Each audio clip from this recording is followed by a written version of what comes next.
নমস্কার, আমি অ্যাডভোকেট রাখু দাস, ভাইবন কংগ্রেসি। আজকে আমি একটি বিষয় নিয়ে আলোচনা করছি। আজ দুদিন ধরে আমাদের রাজ্যে মহারাজা এবং ডিএম সাহেবকে নিয়ে অনেক জলঘোলা হচ্ছে। আমি এই বিষয় নিয়ে কয়েকটি কথা, আমার অপিনিয়ন আমি আপনাদের সামনে তুলে ধরতে চাই। প্রথমত হলো, অনেক ছাগলের 3 নম্বর বাচ্চারা, আমি ওদের ছাগলের 3 নম্বর বাচ্চাই বলবো, যেখানে তাদের দলের বড় বড় নেতারা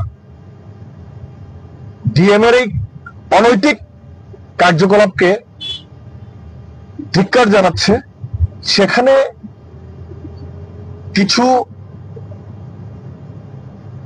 সাধারণ ওই ছাগলের 3 নম্বর বাচ্চা লাফালাফি করছে। ডিএম সাহেব খুব ভালো করেছেন, ডিএম সাহেব এই করেছেন, আইএএস অনেক পড়াশোনা করে হয়েছেন। আমি বলতে চাই, আপনারা ব্যাপারটা জেনে মন্তব্য করুন। রাজনীতিতে যে লোকটাকে আজকে অপছন্দ করছেন, সেই লোকটাকে একটা সময় পছন্দ করছেন। এটাই মানুষের, আমাদের হ্যাবিট বা আমাদের নেচার। অনেকের আজকে রাম তো কাল বাম, কাল বাম তো আজকে রাম। তো আমি বলতে চাই, ডিএম সাহেবকে একটা দলের সুপ্রিমো পাবলিক রিপ্রেজেন্টেটিভ 1 মাস ধরে ফোন করছেন, হোয়াটসঅ্যাপ করছেন, কেন উনি ন্যূনতম সৌজন্য কথা বলার বা দেখা করার উনি সৌজন্যতা দেখাচ্ছেন না? উনি মহারাজা, আমরা দেখেছি যে সন্ধ্যা 7টার সময় গেছেন ওনার বাংলোতে। মহারাজা ওনার বাড়িতে যাননি, সরকারি বাংলোতে গেছেন, যেখানে মানুষের ট্যাক্সের টাকা দিয়ে ডিএম কে ফ্রি কোয়ার্টার বাংলো দেওয়া হয়েছে। কেন ফ্রি দেওয়া হয়েছে বাংলো? সেখানে ডিএম সাহেব বসে পাবলিকের কাজ করবেন।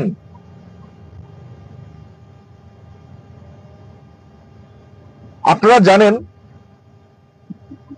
কোন গুরুত্বপূর্ণ বিষয় নিয়ে সুপ্রিম কোর্ট রাত্রে 1টার সময় বসতে পারে, আর ডিএম সাহেব 24x7 ডিউটি, যাকে সরকারি বাংলো দেওয়া হয়েছে মানুষের জন্য কাজ করার জন্য, সেখানে উনি পাবলিক রিপ্রেজেন্টেটিভের সঙ্গে দেখা করছেন না। একবার ভাবুন না, যারা নাচানাচি করছেন, আপনার দলের সভাপতি, আপনার দলের বিরোধী দলনেতা বা আপনার দলের সুপ্রিমোর সঙ্গে যদি ডিএম সাহেব এই ধরনের কার্যকলাপ করেন, তখন আপনি কি করবেন? তার জন্য প্রতিবাদ করুন, আমলাতন্ত্রের বিরুদ্ধে প্রতিবাদ করুন। এই রাজ্যটা আজ আমলারা চালাচ্ছে, মানিক শাহজি ব্যর্থ। তারপর আরেকটা বিষয় আমরা দেখেছি যে অনেক মিডিয়াও বলেছেন যে মহারাজা সম্বোধন করাতে অনীহা প্রকাশ করছেন। ঠিক আছে, এটা যার যার ব্যক্তিগত রুচির ব্যাপার। আমি আপনাদেরকে একটা জিনিস বলতে চাই, যখন আমরা ত্রিপুরার বাইরে আসি, যখন ত্রিপুরার বাইরের মানুষ ত্রিপুরা রাজ পরিবারের কথা আমাদের সঙ্গে গল্প করে, ত্রিপুরার সেই ঐতিহ্য, সেই সৌন্দর্যের কথা, অর্জয়ন্ত প্যালেস, নীরমহল, ত্রিপুরেশ্বরী মন্দির, পুষ্পবন্ত প্যালেস থেকে শুরু করে বহু কিছুর কথা, রাজন্য আমলের ঐতিহ্য, নিদর্শন, যেগুলির কথা আমাদের সামনে তুলে ধরে আমরা ত্রিপুরার সৌন্দর্যকে তুলে ধরি। এই ঐতিহ্য, এই নিদর্শন রাজ পরিবারের দ্বারা তৈরি। সেই ঐতিহ্য ত্রিপুরার সৌন্দর্যতাকে বিশ্ব জুড়ে ছড়িয়েছে। তখন আমরা গর্ব করে বলি, হ্যাঁ, এটা আমাদের রাজ পরিবারের দান, আমাদের রাজ পরিবার এটা করেছে, আমাদের রাজ পরিবার এটা করেছে। আর রাজ পরিবারের উত্তরসূরিকে আপনারা অস্বীকার করছেন। আরে আমাদের সৌভাগ্য, আমরা সৌভাগ্য, আমাদের স্বর্ণালী ইতিহাস সেই রাজ পরিবারের একজন উত্তরসূরিকে আমরা কাছে থেকে দেখতে পাই। আমি গর্বিত, আমি মহারাজার পা ছুতে পেরেছি। আমি গর্ব করে বলি, আমি যেভাবে রাজনৈতিক নেতা হিসাবে সবচেয়ে পছন্দের আমার রাহুল গান্ধী, আমি যেভাবে বলি লাভ ইউ রাহুল গান্ধীজি, ঠিক সেইভাবে রাজ পরিবারের সদস্য হিসাবে, উত্তরসূরি হিসাবে, অ্যাপার্ট ফ্রম পলিটিক্স, আমি রাজ পরিবারের উত্তরসূরি মহারাজা প্রদ্যুৎ মানিক্যকে দিল থেকে ভালোবাসি, গর্বের সহিত বলি মহারাজা আই লাভ ইউ। আমার গর্ব হয় যে আমি মহারাজার পা ছুঁয়ে আশীর্বাদ নিতে পেরেছি, চোখ থেকে সামনে থেকে দেখতে পেয়েছি রাজ পরিবারের উত্তরসূরিকে।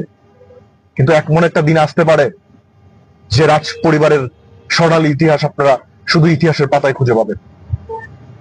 তাই ছোট মানসিকতার পরিচয় দেবেন না। ত্রিপুরার রাজ পরিবারের ইতিহাস আমরা ভুললে হবে না। এই ত্রিপুরাকে মডার্ন ত্রিপুরা তৈরি করেছে রাজ পরিবার। সেই উত্তরসূরি আজ কাজ করছে ত্রিপুরার। বলুন না, আপনারা বলছেন উনি কমিউনাল, উনি তিপ্রাসাদের কথা বলছেন। কি তিপ্রাসা আপনি নন? তিপ্রাসা শুধু ইন্ডিজিনাস লোকরা। তিপ্রাসা কথার অর্থ মানে কি জানেন? তিপ্রাসা কথার অর্থ হলো সিটিজেন অফ ত্রিপুরা। যারা তিপ্রাসা বিরোধী, যারা তিপ্রাসা বললে যারা বলেন কমিউনাল, তারা ত্রিপুরার নাগরিক নন, তারা ভারতের নাগরিক নন। তিপ্রাসা কথার অর্থ হলো সিটিজেন অফ ত্রিপুরা, এবং এটাকে ইন্ডিজিনিয়াস এবং নন ইন্ডিজিনিয়াস বোথ কে বুঝায়। দেখুন আপনারা স্টাডি করে। আর অপরাধ কোথায়? আমি এসসি ছেলে, আমি এসসির জন্য যদি কথা বলি, তাহলে কেন ওবিসি, মাইনরিটি, এসটি আমার উপর রাগ করবে? আমি আমার এসসির জন্য কথা বলছি, আমি তো কারোর বিরুদ্ধে কথা বলছি না। তো মহারাজা যদি ইন্ডিজিনিয়াসের পক্ষে কথা বলেন, অপরাধটা কোথায়? কেন আপনাদের পার্টি কথা বলেনি? আমাদের পার্টি তো কথা বলছে ইন্ডিজিনিয়াসদের পক্ষে। আমাদের পার্টি, মহারাজা পার্টি খুলবার আগে আমাদের পার্টি, কংগ্রেস পার্টি, ইন্ডিজিনিয়াসদের রোমান হরফ দেওয়ার জন্য অনেক আন্দোলন করেছেন। 2013 সালে আমাদের ম্যানিফেস্টো ছিল, 2018 সালে আমাদের ম্যানিফেস্টো ছিল রোমান হরফ করতে হবে। এডিসি কে দিয়েছে? ইন্ডিজিনিয়াসদের এডিসিটা কে দিয়েছে? ভারতীয় জাতীয় কংগ্রেস। কারা বিধানসভার সংখ্যা বাড়িয়েছে? রাজীব গান্ধীজি। তো রাজীব গান্ধীজি কি কমিউনাল হয়ে গেছেন? আজকের দিনে কমিউনাল রাজনীতি শুধুমাত্র বিজেপি করছে। কংগ্রেস মাইনরিটিদের কথা বলছে যে মুসলিমের পার্টি। কি এই দেশের মাইনরিটিটা কি ভারতবাসী না?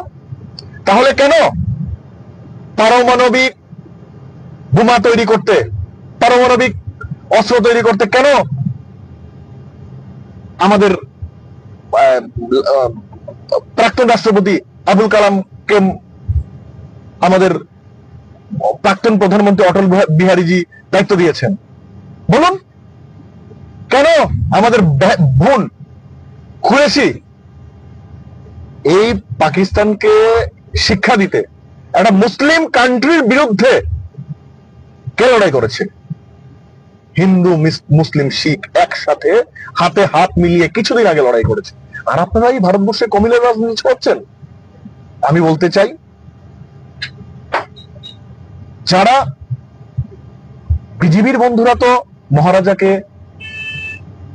গালি দেবেন, কারণ ওনারা জানেন যে ওনারা যে মহারাজাকে জুমলা প্রতিশ্রুতি দিয়েছেন, ইন্ডিজিনিয়াসদের হয়ে, ত্রিপুরার মানুষের হয়ে যে প্রতিশ্রুতি দিয়েছেন, এটা প্রতিশ্রুতি পূরণ করবে না বিজেপি। জুমলাবাজ বিজেপি, বিজেপির কর্মীরা জানে। অতএব বিজেপির কর্মীরা বুঝতে পেরেছে, যদি 2025 সালের মধ্যে মহারাজাকে দেয়া কমিটমেন্ট ফুলফিল বিজেপি না করতে পারে, 2026 সালে এই রাজ্যে ভূমিকম্প হবে। তার জন্য ওনারা মহারাজার বিরুদ্ধে আগে থেকে ন্যারেটিভ তৈরি করছেন। কিন্তু আপনি তো বিজেপিকে হারাতে চান। বিজেপিকে হারাতে গেলে কি, বিজেপিকে দুর্বল করতে গেলে বিজেপির জোট সঙ্গীকে ভাঙতে হবে প্রথমে। তাহলে কেন আপনি বিজেপি জোট সঙ্গীকে না ভাঙে বিজেপি জোট সঙ্গীকে আক্রমণ করছেন? আপনি বলতে পারেন যে মহারাজা আপিল করুন মহারাজার কাছে, সোশ্যাল মিডিয়াতে ট্রেন্ড তৈরি করুন যে মহারাজা বিজেপি আপনার সঙ্গে যে কমিটমেন্ট করেছে সেটা ফুলফিল করবে না, জুমলাবাজ বিজেপি। আপনি বিজেপির সঙ্গে যতদিন থাকবেন প্রত্যেকদিন ত্রিপ্রসাদের এই রাজ্যের ইন্ডিজিনিয়াসদের ধোকা দেওয়া হবে। আপনি বিজেপি সঙ্গ ছাড়ুন আর বিজেপিকে এই রাজ্য থেকে উৎখাত করে এই রাজ্যের প্রতিটি নাগরিকের অধিকার সুরক্ষায় নামতে হবে। মহারাজা আসুন, আমরা আপনার সঙ্গে আছি। আপনার দলের, আমি দেখেছি আমাদের দলেরও কিছু কর্মীরা অভিমানে অনেক কিছু বলে ফেলেন। আমি বলতে চাই, একবার ভাবুন, আমাদের দলের নেতা সিডব্লিউসি মেম্বার সুদীপ রায়বর্মনজি, আমাদের সিএলপি লিডার বিরজিৎ সিনহাজি কি বলেছেন মহারাজাকে? আসুন, আপনি আমাদের দলের দায়িত্ব নিন, নেতৃত্ব দিন, আমরা আপনার সঙ্গে আছি। তবুও বিজেপিকে হারাতে হবে। তাই আজকের এই মেসেজ, এই ভিডিও থেকে আমি মহারাজাকে আবেদন করতে চাই, মহারাজা এই রাজ্যের মানুষ ভালো নয়, এই রাজ্যের মানুষ ভালো নেই বিজেপির শাসনে। আপনি বিজেপি থেকে বেরিয়ে আসুন, বিজেপিকে কড়া জবাব আমরা সবাই মিলে দেব। আমরা এই রাজ্যের মানুষ আপনার সঙ্গে আছি এবং আমরা চাই রাহুল গান্ধীজি এবং আপনারা সবাই মিলে এই রাজ্যে আমরা বিজেপিকে উৎখাত করব। এই কথা, এই আবেদন আপনার কাছে রাখছি। নমস্কার।